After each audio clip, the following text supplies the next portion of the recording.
बिस्मिल्लाहिर्रहमानिर्रहीम। अल्लाह के नाम से शुरू जो बड़ा मेहरबान और नहायत रहम करने वाला है। अस्सलामु अलैकुम वरहमतुल्लाहि वबरकातुहू।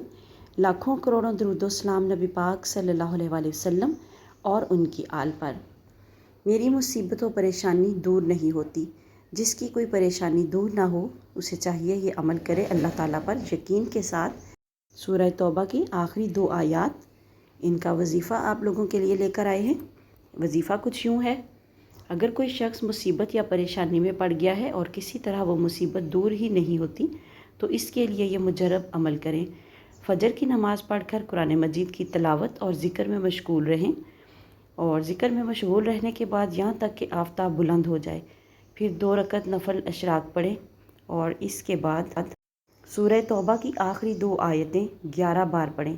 इंशाअल्लाह चंद रोज़ में आपकी मुसीबत परेशानी दूर हो जाएगी और दिल को इत्मीनान हासिल होगा और हाजत रवाई भी नसीब होगी।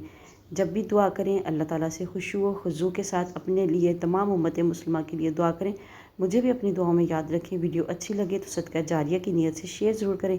चैनल पर न्यू हो तो चैनल को ज़रूर से सब्सक्राइब कर दें ताकि आने वाली वीडियोज़ का नोटिफिकेशन आप लोगों तक आसानी से पहुँच सके। अल्लाह हाफिज़।